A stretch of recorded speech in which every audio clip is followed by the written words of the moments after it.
I'm Seb. And I'm Jesse, and this is the sinnersbutsavedpod podcast.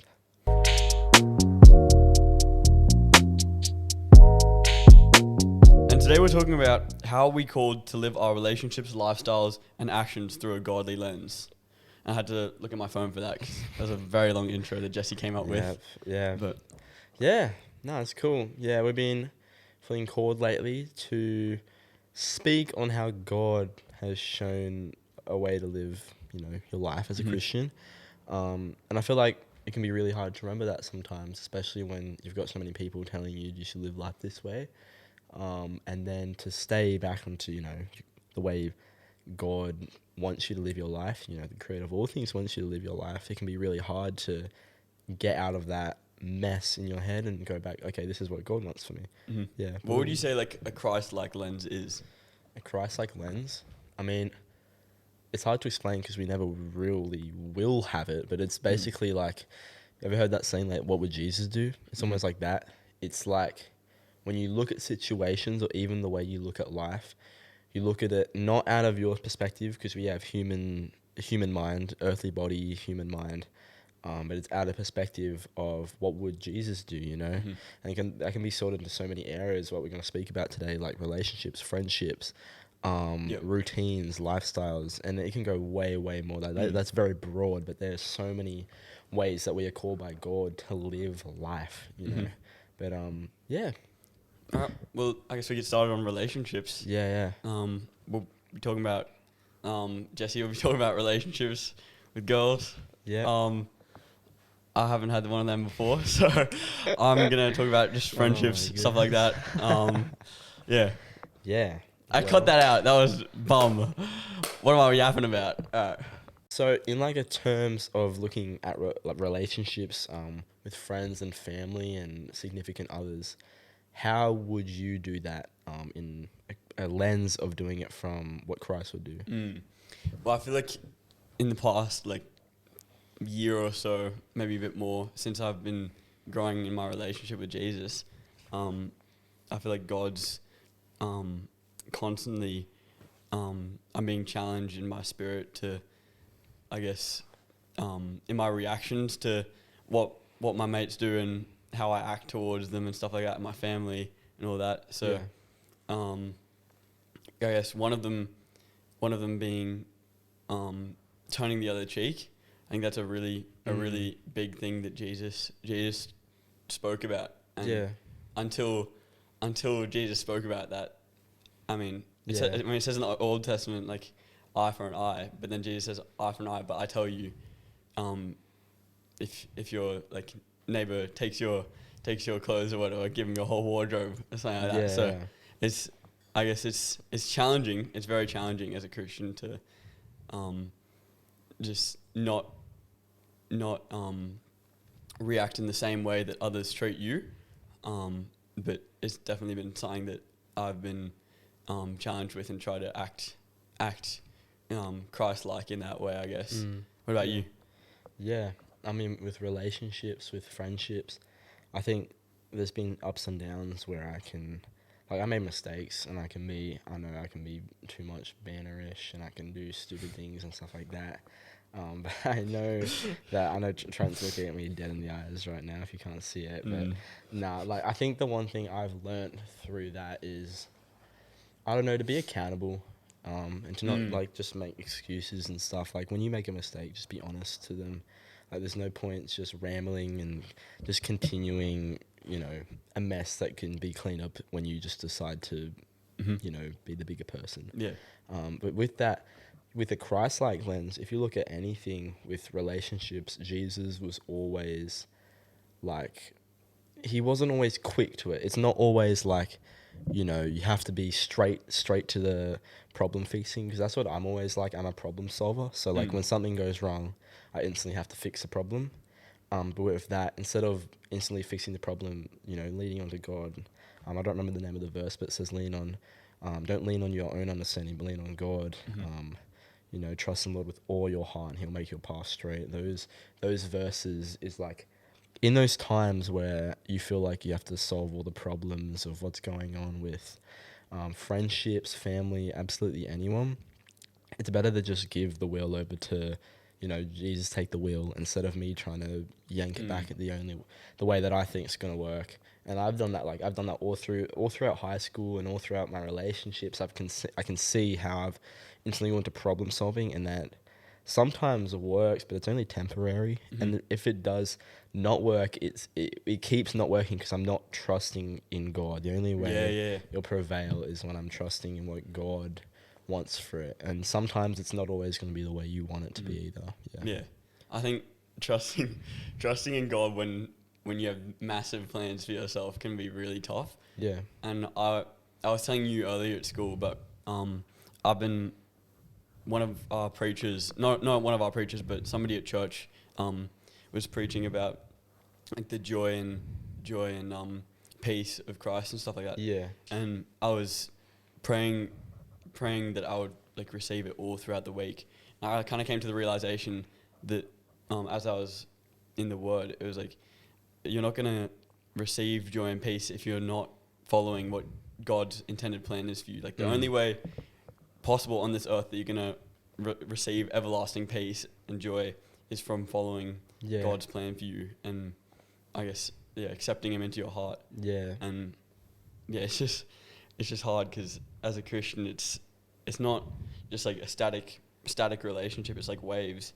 I think we talked about that before, but I guess with Simon Peter, he steps out into the water, and then as soon as the waves and the storm grows stronger, he starts sinking. So how do you know what's God's plan when there's so many other things calling you to like, oh yeah, this is it? Like, how do you in those moments remember to look at from a lens of Jesus in stepping what He has for you? Well, I guess it's going to be hard for you to get or like receive God's plan for you if you're not praying and being in conversation with Him.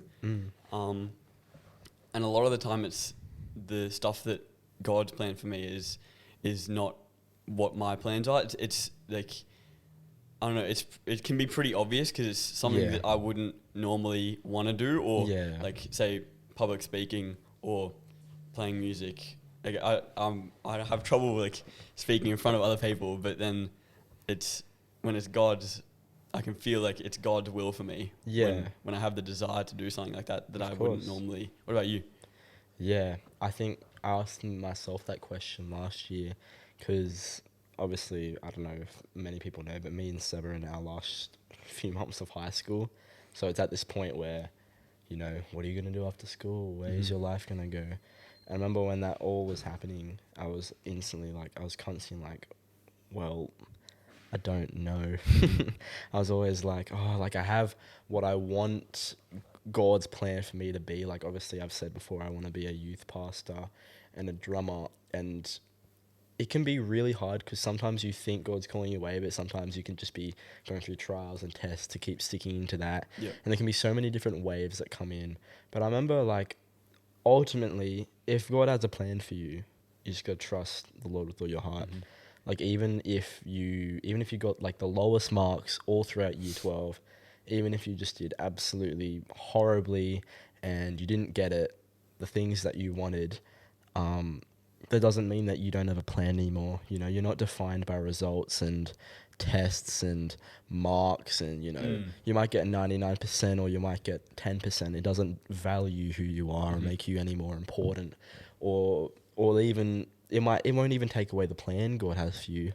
Like, as long as you trust in Him, the plan is gonna work. It will prevail. It will be made, and it will come through Him and only through Him. But to know whether you're on the right track is genuinely just talk to Him, pray to Him, get to know Him. Because the way that I've seen what God has for me is my trust in Him. It's my faith in Him.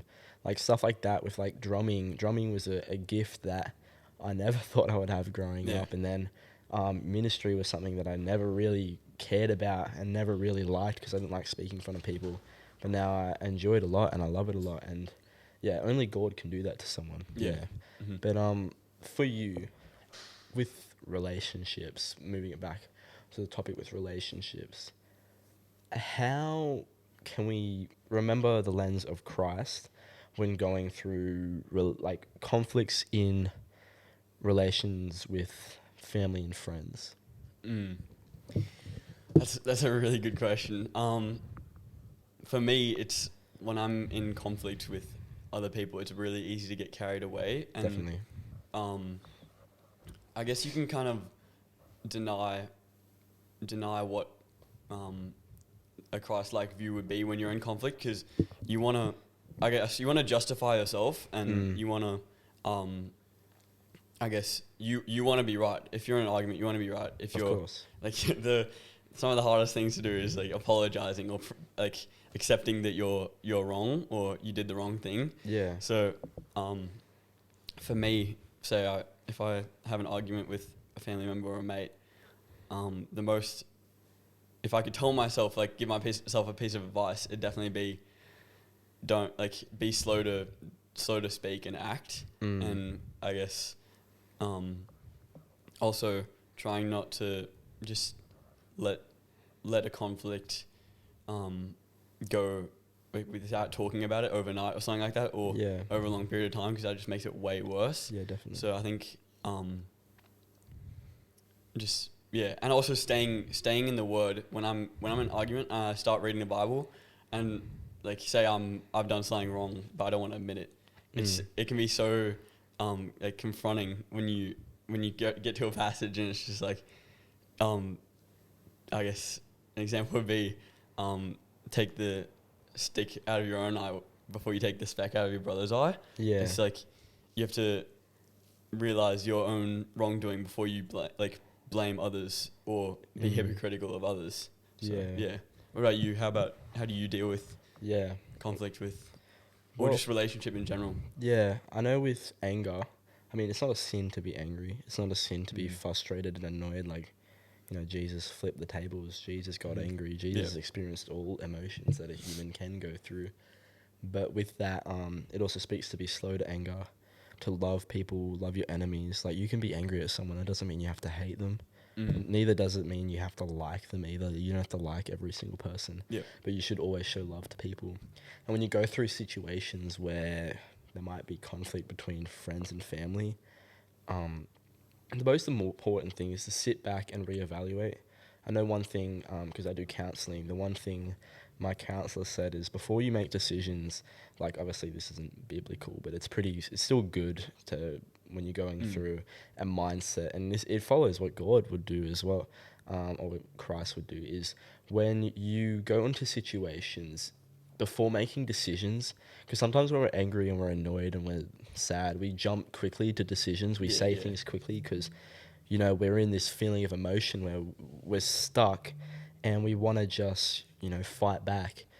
Before you throw whatever punch you're going to throw, it's good to sit back, think about what you're going to do, reevaluate, take some time to actually think about what you're going to say before, you know, saying something that could actually end up making the situation a million times worse, or even that friendship can be broken, that family member could not want anything to do with you anymore. And like, I've seen in my life many times where I've made people angry and annoyed. And I think the one thing that I've always been reminded by in that is just to constantly, like, talk to God about it. Like, there's no point trying to obviously fix this situation. There's no point trying to just, like, evaluate. Like, obviously, if you feel like you're in the wrong, stand up for yourself, but there's no point fighting. There's no point, like, fighting for it, because that just makes it so much worse. There's a time and a place to, you know, speak to people and convict people, and to have feelings like that. But there's a time for many different things.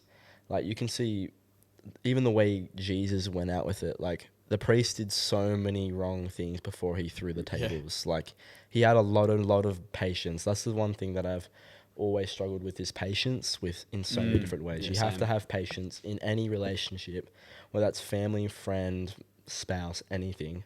You have to have patience with one another. But Yep.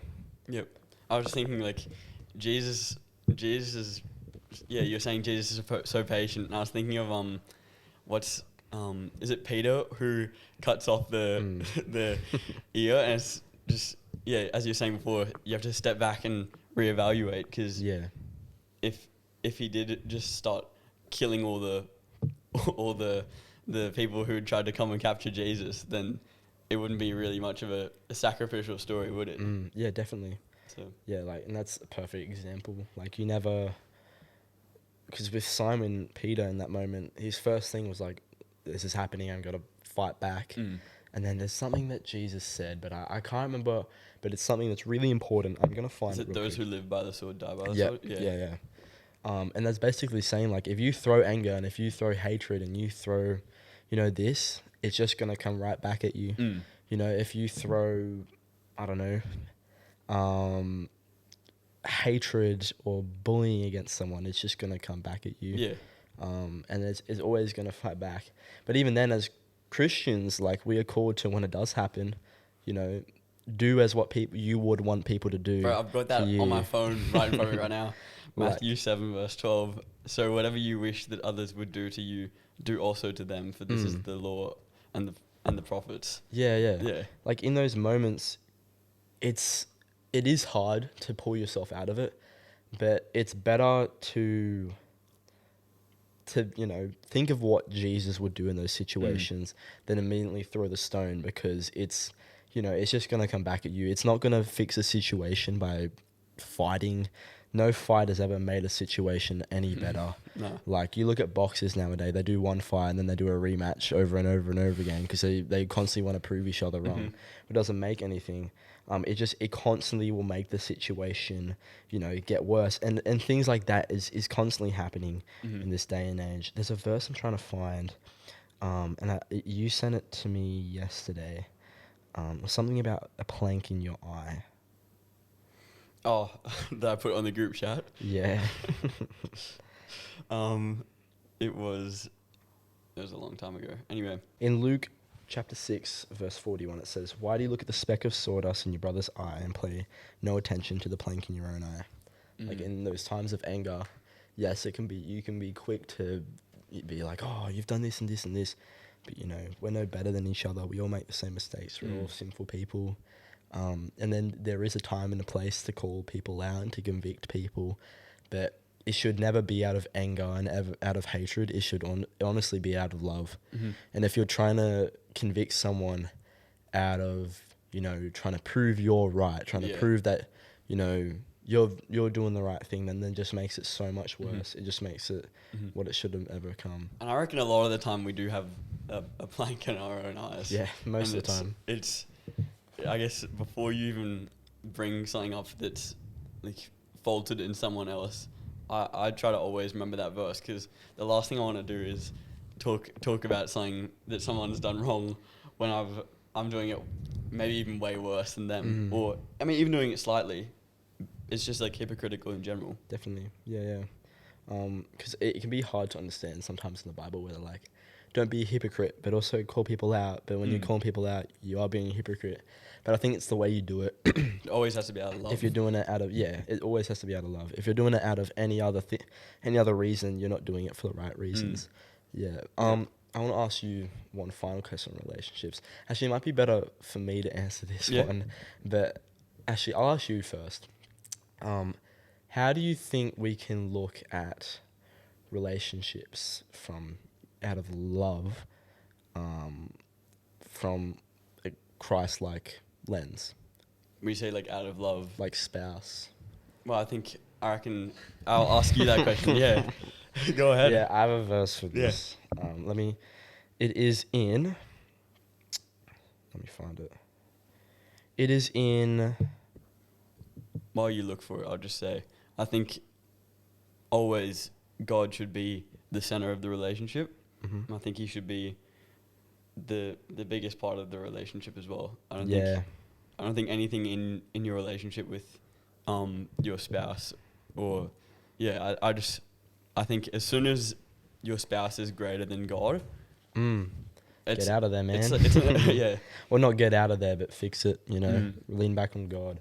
I know that sounds a bit crazy because, I love this person, but you got to love God more. And that's not because God's like, have all you need all your attention has to be on me. It's not because of that. It's because the only way you're going to live this life is with God. and he's always going to be with you. So why are you going to give that attention to someone else? Yeah, You know? exactly.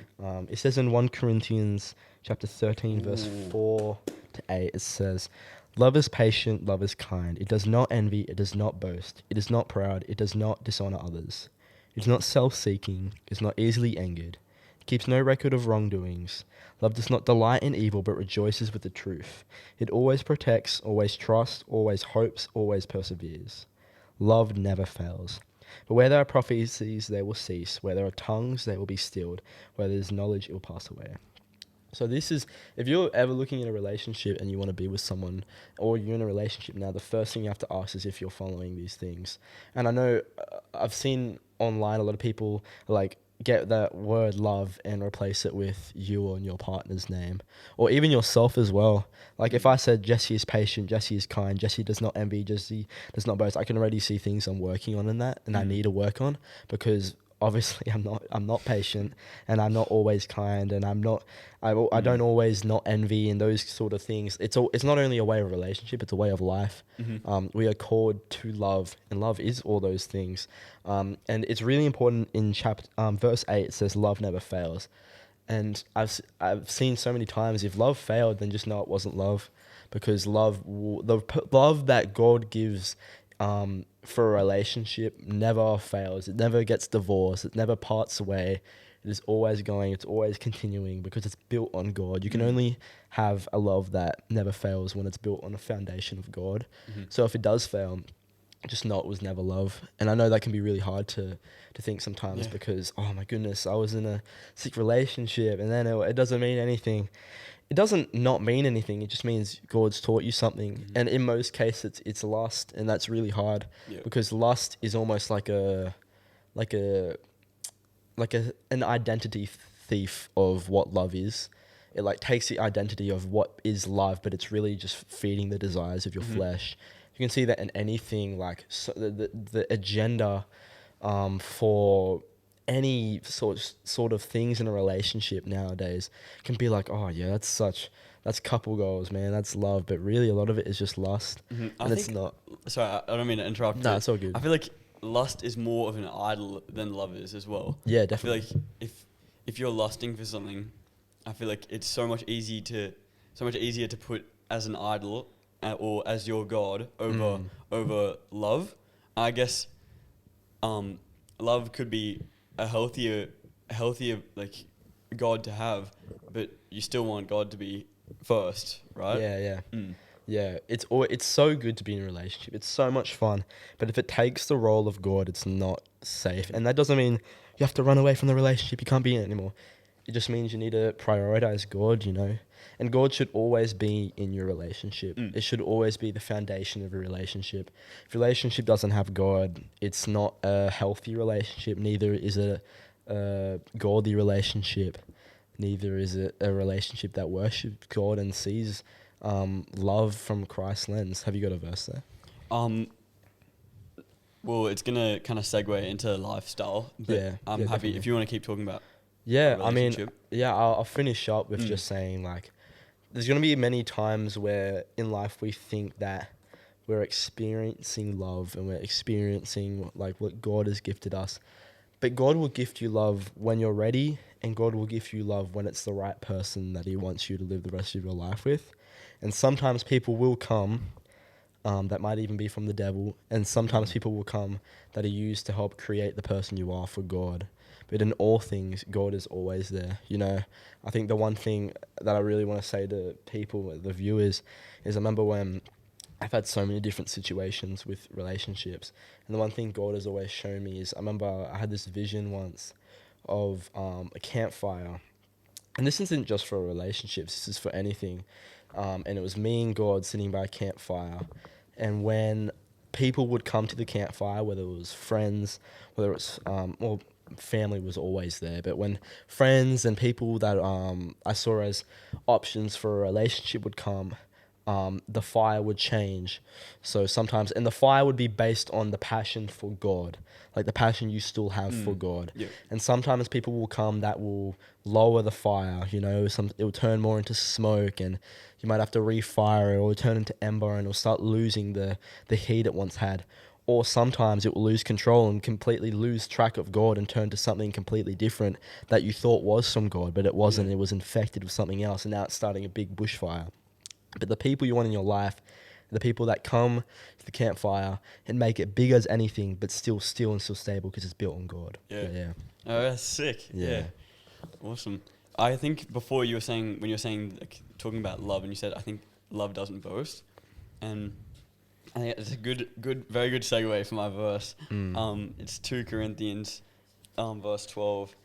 I was reading my Bible last night, and this is my mom's one from when she graduated, and it's like a study one, and it had it has references to other verses, and I think it was talking about, like, I'm reading Acts right now, and it was talking about Paul and the troubles that he has with himself, and it says 2 Corinthians 12 verse. I'll start from verse 5. He says, "I'll boast about a man like that, but I will not boast about myself except about my weaknesses. Even if I should choose to boast, I would not be a fool because I would be speaking the truth, but I refrain so no one will think more of me than is warranted by what I do or say. To keep me from becoming conceited because of these surpassingly great revelations, there was given to me a thorn in my flesh, a messenger of Satan to torment me. 3 times I pleaded with the Lord to take it away from me, but he said to me, my grace is sufficient for you, for my power is made perfect in weakness. Therefore I boast all the more gladly about my weakness, so that the Christ's power may rest on me." Yeah. Bro, that's such a cool verse, because it's, I don't know, I feel like as Christians we have to be so mindful not to boast, but I guess that's not really what the verse is talking about. It's more talking about boasting about our weaknesses so that we can better relate with other believers, and I guess show them that what says God's grace is sufficient. So it's not just so that we're healed, but when we are going through weakness, like God's grace is enough. We don't need, say, if I'm going to go extreme example, but like if I lost both my legs, like obviously I'm going to pray like all the time that I get healed for it, but in doing that, I guess if God doesn't heal me, then his grace and the message that I can spread to other believers who are also, or non-believers who have lost limbs and stuff like that, it could be so much greater and more relatable to them when if I've gone through something like that. Wow. Yeah, definitely. Yeah, I mean, with boasting, I feel like sometimes obviously we go through ups and downs, and it's so good to speak about your weaknesses. I suppose, like, it speaks all about in the Bible, confess your sins, confess, go to God, talk. But if you're boasting about it, it turns it away from confession. It's almost like you want people to feel bad for you sometimes as well. And obviously, like, I don't know who you are, but there's a difference between actually feeling weak by it or using that weakness to get attention, and using that weakness to make people feel bad for you. So, you get a bit of satisfaction that people care about you, love you. But God's grace and love should be sufficient for you. If you've got God's grace and love, that's all you need. Like, you don't need to be validated by people's love. You don't need to be validated by people's opinions, being like, oh yeah, I'm always here for you, and your best. And it's good to have people like that. I'm not saying that, but I'm saying don't be built on other people's love. Be built on God's love, because it's not stable. In living a life, if we want to move, as we've said, into the next point, having a lifestyle from a viewpoint of Christ's lens is the grace and the love and the mercy I have from God is so sufficient, and I don't need anyone else's. Yeah. I want to ask you a question. Moving into lifestyle is, how can we have a lifestyle that worships God? And obviously that's from Christ's lens, but a lot of people talk about living a lifestyle that worships God, and it can be hard to understand what it means when saying like, oh, I'm living life, I don't know how that's worshipping. I thought worship was just singing at church on Sunday, but it can be so many different ways. Yeah. Mhm. I guess the first thing would be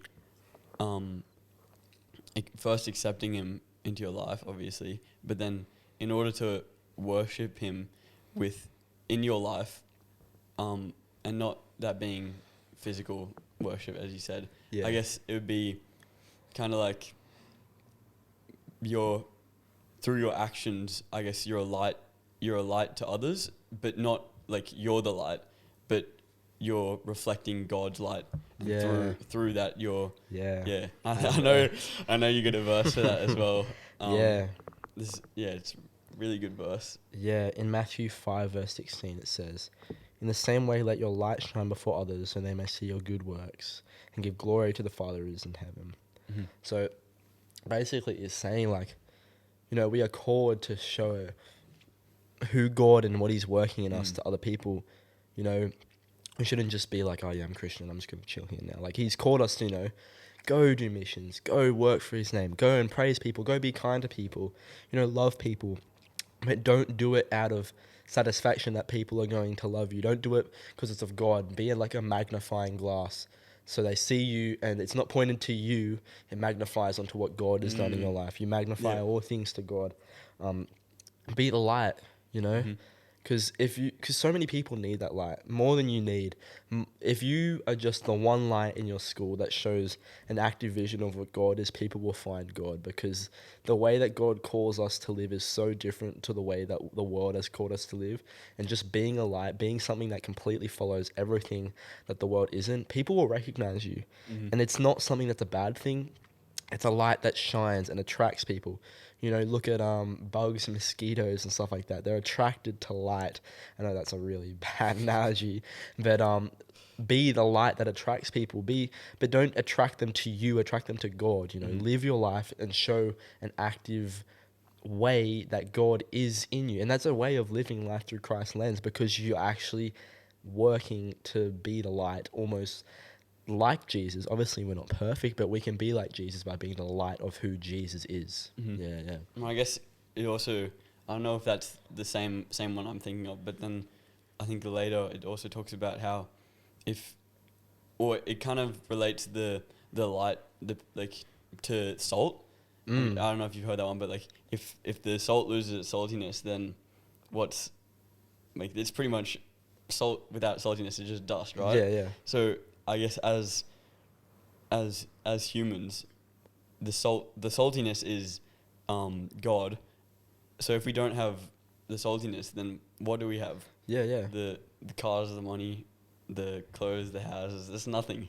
It's just gonna be dust at the end of the day. And that's what I think about a lot. In John chapter 8, verse 12, it says, "Again Jesus spoke to them, saying, I'm the light of the world. Whoever follows me will not walk in darkness, but have the light of life." When you're that light, people are going to go through times of darkness, and they need Jesus the most. And obviously Jesus, He might come down and show a vision to them, but sometimes the gateway to finding Jesus can be through other people. And when you need that light in your life, and even when you can see that people need that light of God in their lives, you can be the gateway of that light to come in. Like, you can be the window that is open to let Jesus shine into their lives. Because a lot more people, I'm saying this a lot more people want the light of God than you would realize. A lot more people are looking for something that fulfills them, and a lot more people are looking for something that really shows them satisfaction than worldly things. And that satisfaction is only going to be fulfilled in God. I love those videos where it's like the straight preachers, and somebody comes up to them really aggressive, and then like two seconds later, they're just crying. The person who's like really aggressive, they're crying, or they're just accepting Jesus into their lives, and that's just a crazy thing to see, because they're hungry and thirsty for the living water, but they don't actually know it until somebody actually tells them, Jesus died on the cross for you.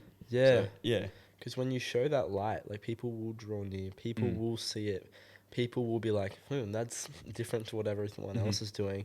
And yes, it might look like you're the one with the polka dots all around you and everyone's clean and stuff like that, but it's embracing that polar opposite to the entire world. It's embracing that And it says in Daniel chapter 12, verse 3, it says, "Those who have insight will shine brightly like the brightness of the expanse of heaven, and those who lead the many to righteousness like the stars forever and ever." As you shine the light that God has placed in your life, people are going to find their way through the darkness. You will be like lantern, like God is the light and you're the lantern, and then they can find the tracks. They can find it, and eventually they will find God. And a lot of people can find God if you be the light, and it's all happens through making the active decision to look at life from a Christ lens and be the light. Because just being Christian doesn't mean you're being the light. It's evangelizing. It's speaking to people. It's loving people. It's really actually going and breaking this line of comfortability and actually going to people and being like, there's this guy called God and stuff like that. I know one thing I've spoken about you now is since I've gotten to know God, it feels like every single conversation I have with people, I'm constantly trying to bring up Jesus all the time. And it's not because we're trying to shove it down their throats. It's because we've gotten so passionate for it that we want people to know who God is. We want them to see the light that He's done in our lives, and now that can be reflected onto other people. And just to finish up that, I was just thinking, when you talk about like works, I feel like a lot of people misunderstand that passage, and I think it's in Timothy where it talks about like faith by works. But like once you have the faith, then you'll do the works. It's not like the works prove that you have the faith. Definitely, it's the other way around. Yeah, and I mean like, it can be so good to feel like people like me. And I'm sure people do, but never ever feel like what God is doing in you is you. It's never you, it's always God. Like the gifts and the talents you have, like obviously you're learning them, but only God has given you those gifts, only God has given you those talents. And it's something to look back to God and be thankful for, to know you're blessed. But I want to ask you the question based on lifestyle. I have a question for you. Oh yeah? Yeah, I was just gonna ask, like, what's one thing you've shifted into a more Christ-like lens in your life, in like your lifestyle? Yeah, I think with my lifestyle, the one thing that I've had to shift as I've grown closer to Jesus is being myself and not being afraid to be myself. Because sometimes we like to put these walls up to what makes us fit in, what makes people like us, what makes people actually want to be around us. But sometimes if we just be ourselves, we get the raw, genuine people come into our lives. And then when you want to go back to those other people, you can still be yourself, but you can speak to them and it doesn't worry you what they think of you. It doesn't worry you about what they're going to say about you and if they're going to talk about your back, because it doesn't matter. You're valued by God. The only value that ever matters, the only judgment that ever matters is God. If you go to Judgment Day, you really think you're going to care about what people Johnny said about in Year 3 you. thought about Yeah. You're going to care about what God thinks of you. You can be the weirdest guy in the world, but if you have a belief in Jesus, that's the most important thing ever.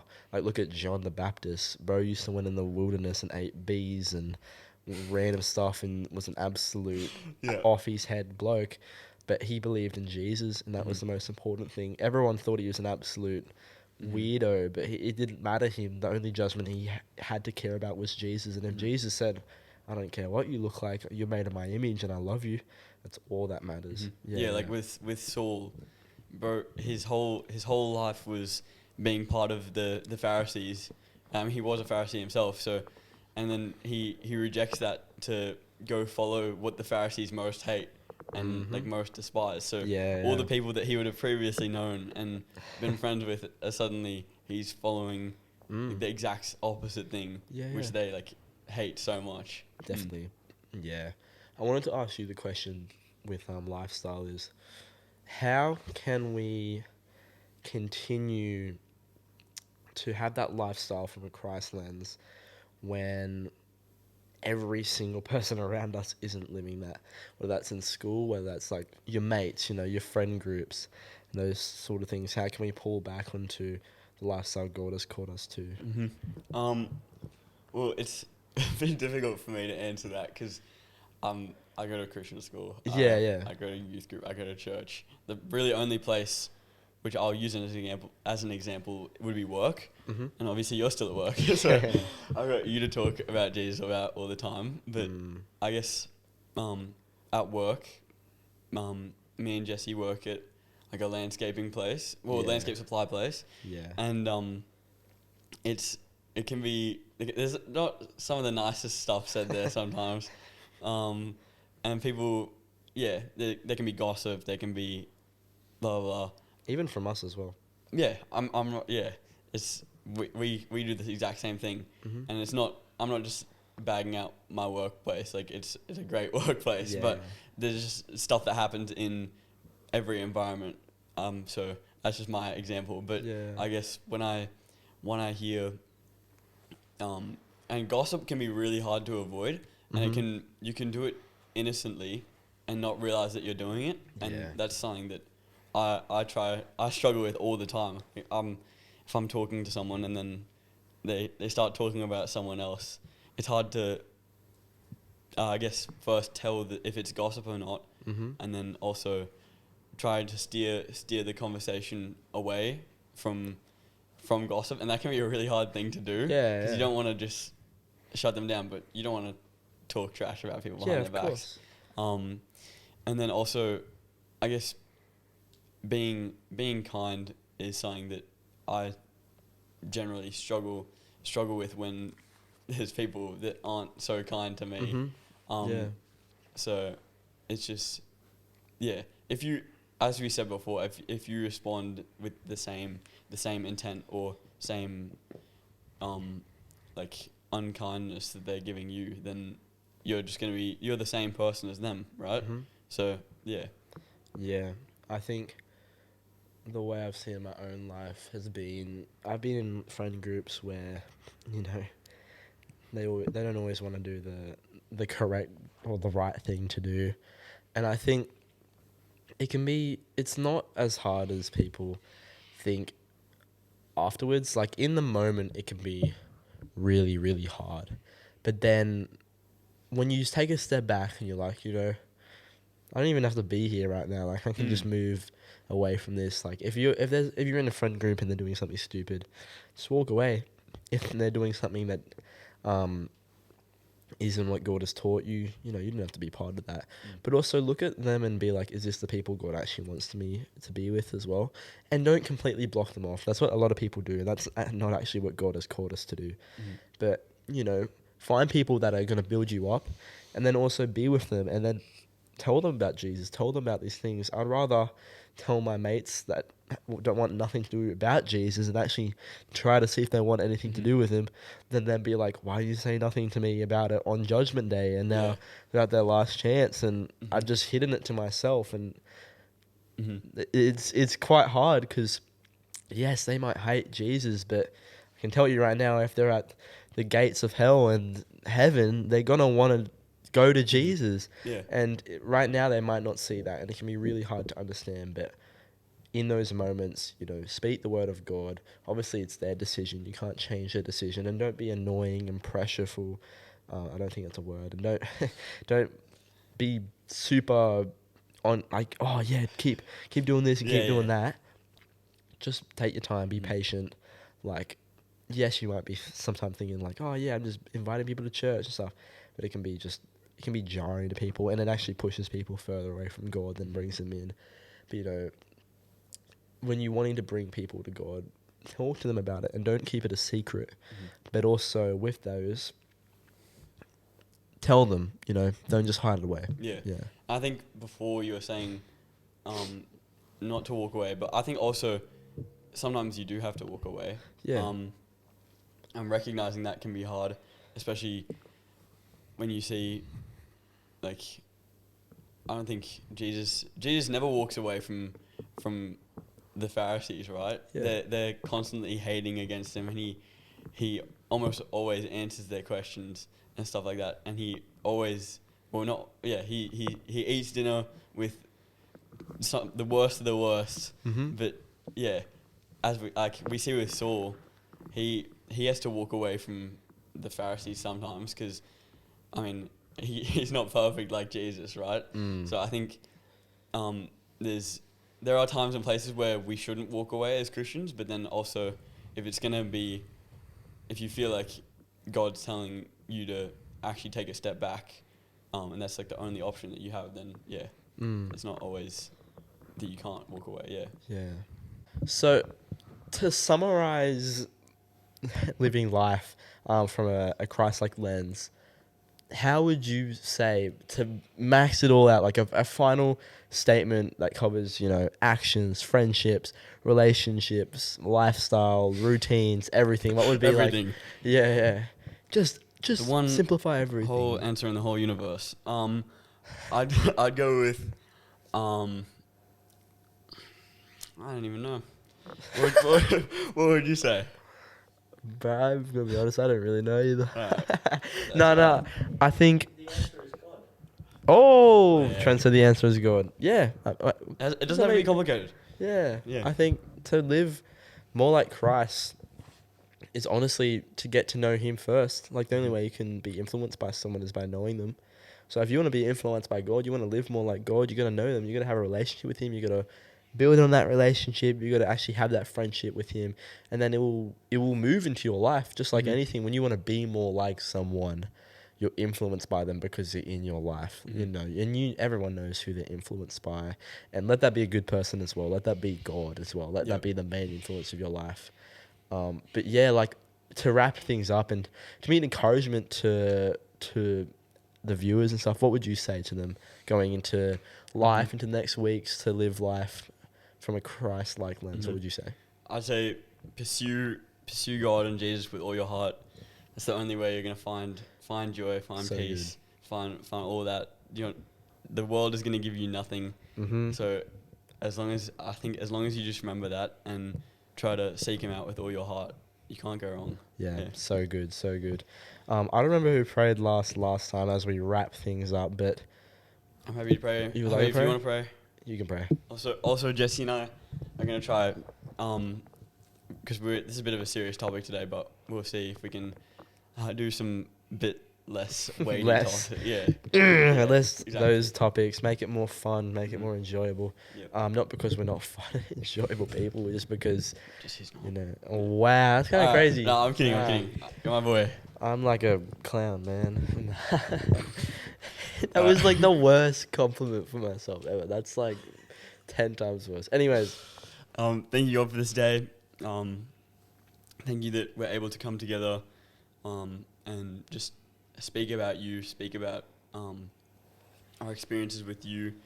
God, I just pray that whoever hears our message and experiences that you'll just make it, I guess, resonate in them as well, that you'll increase their desire to have a relationship with you, and that you'll make it clear for those who are looking for what their purpose or what your plan for them might be. So I just pray that in Jesus' name. Amen. Well, so good.